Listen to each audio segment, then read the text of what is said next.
साथियों नमस्कार, मेरा नाम अर्जुन है और इस वक्त मेरी मौजूदगी शाहगंज के कंपोजिट विद्यालय सबरहद में है। मेरे साथ बातचीत करने के लिए इस विद्यालय के जो सम्मानित प्रधानाचार्य हैं अशोक जी हैं।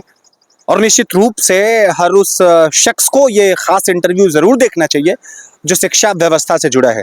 उन अभिभावकों को भी ये इंटरव्यू जरूर देखना चाहिए जो अपने बच्चों को पठन पाठन के लिए निजी विद्यालय में भेजते हैं। ये मानसिकता समाज में जो पनप रही है कि सरकारी स्कूल के टीचर जिम्मेदारी से पढ़ाते नहीं, काम चोरी करते हैं, काम से भागते हैं, उनके मुंह पर यह तमाचा है। और काम कैसे किया जाता है, सामर्थ्य के साथ, ऊर्जा के साथ, पूरी दृढ़ता के साथ, वो सब कुछ कर दिखाया है अशोक जी ने। ये विद्यालय सबरहद है। वीडियो मैं आपको आगे दिखाऊंगा इस विद्यालय का कि ये विद्यालय कितना आकर्षक बना है, कितना इस विद्यालय में समर्पण प्रधानाध्यापक का है, टीचर्स कितनी जिम्मेदारी के साथ काम करते हैं, कैसा भौतिक स्वरूप है, कैसे रिसोर्सेज हैं, उस पर तो हम बाद में बातचीत करेंगे। लेकिन अभी अशोक जी जुड़े हैं मेरे साथ। सर बहुत बहुत स्वागत करते हुए एक सवाल के साथ शुरुआत करेंगे। सबसे पहले आप ये बताएं कि जब आपने इस विद्यालय को ज्वाइन किया था, कब आपने ज्वाइन किया और इस विद्यालय की उस समय स्थिति कैसी थी? महोदय, मैं इस विद्यालय को 2007 में आया तो इस विद्यालय में स्थिति यह थी कि एक भी मेरी 2 पहिया गाड़ी खड़ी करने के लिए कोई जगह नहीं थी कि मैं उसकी छाया में खड़ी कर दूं।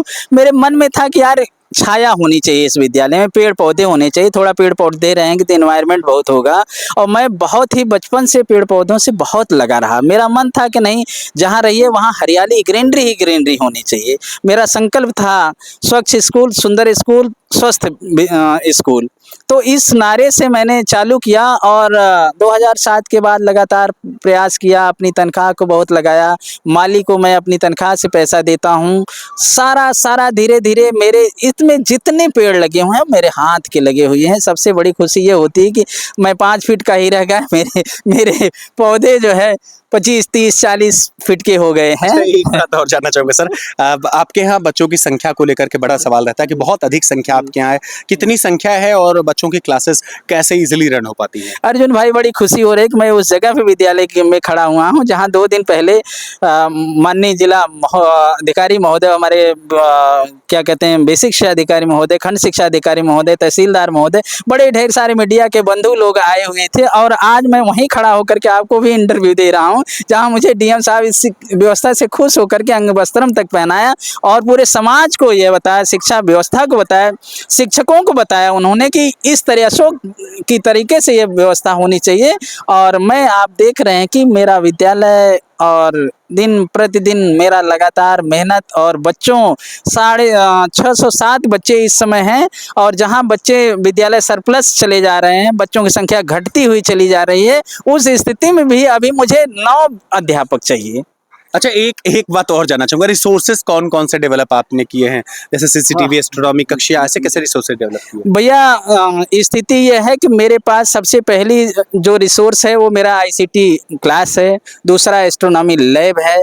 पूरे विद्यालय को कवर करने के लिए मेरे पास 13 चैनल का कैमरा है, सीसीटीवी कैमरा है। पूरे विद्यालय में सारे बच्चों तक अपनी आवाज़ ऑफिस से पहुंचाने के लिए, उनको कंट्रोल करने के लिए मेरे पास साउंड सिस्टम है, जिसको मैंने सारी चीज़ों को मैंने अपने से लगाया है। और उसके बाद बच्चों के असेंबली के लिए मैंने क्या कहते हैं कि मंच बनवा दिया। बच्चों को खेलने कूदने के लिए मैंने ढेर सारे झूले, ये वो जितना भी सारी चीज़ें होती हैं वो बना दिया। मेरे पास बहुत अच्छी रिच लाइब्रेरी है, मेरे पास बहुत रिच जो है लैब है साइंस मैथ की, मेरे पास बहुत रिच क्लासेज हैं कक्षा 1 से 8 तक की।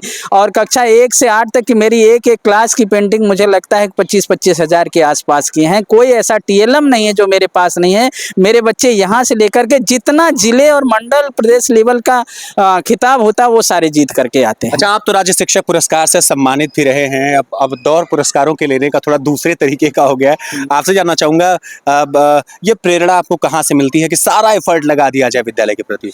जी सर, मेरा कभी उद्देश्य नहीं रहा कि मैं पुरस्कार पाऊंगा, लेकिन उस समय 2017 में मेरे यहाँ एक आदरणीय बीएसए सर आए और मेरे विद्यालय पर भी आए, डॉक्टर राजेंद्र प्रसाद सिंह, और उन्होंने मुझे मोटिवेट किया कि नहीं, इतना आप बनाए हो। वो आकर के हतप्रभ रह गए कि सरकारी विद्यालय भी ऐसा होता है। वो शाम को जाते हैं और 7 बजे रात को मेरे फ़ोन पर करते हैं कि अशोक, मुझे 3 दिन में राज्य पुरस्कार के लिए फाइल चाहिए।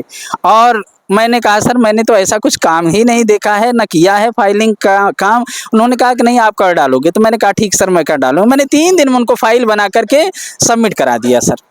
और उस साल तो मैं अकेले जिले से उन्होंने भेजा था, पता नहीं किस कारण 2 वर्ष के बाद मुझे वर्तमान जो हमारे जिला विशिष्ट शिक्षा अधिकारी महोदय डॉक्टर गोरखनाथ पटेल जी हैं, आप जिसको जानते भी हैं, वो बहुत ज़मीन से लगे हुए हैं, सब कुछ भी वो दान कर देते हैं अपने अच्छे विद्यालय के लिए, अपने अच्छे शिक्षक के लिए। उन्होंने पुनः मुझे भेजा और उन्हीं के कार्यकाल में मैं इस प्रदेश का जो सबसे अच्छा पुरस्कार होता है राज्यपाल पुरस्कार, उसको जीत करके आया, राज्य पुरस्कार। ये सुप्रीम कोर्ट का जो आदेश आया, ये सवाल भी आपसे बड़ा ज़रूरी है। सुप्रीम कोर्ट का 1 सितंबर को आदेश आता है कि जिन अध्यापकों की सेवा 5 साल से अधिक बची है, टेट किसी कंडीशन में क्वालिफाई करना है।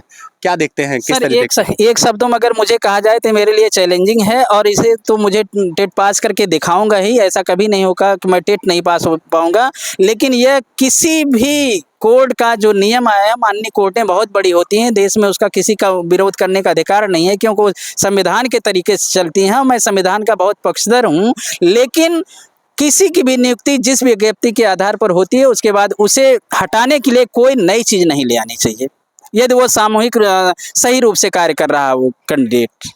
अच्छा, तो मेरे साथ अशोक जी थे बातचीत करने के लिए। इस विद्यालय को इन्होंने अपने सपनों में बसा करके रखा है, दिन रात इसके बारे में सोचते हैं और कहते भी हैं कि यही विद्यालय मेरी पहचान है और मेरे काम से मेरी पहचान होती है।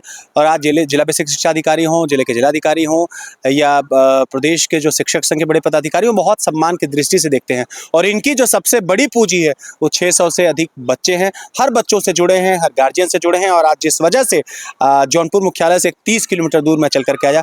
सर, स्वराज समाचार के साथ जुड़ने के लिए बहुत बहुत धन्यवाद। थैंक यू भैया, थैंक यू।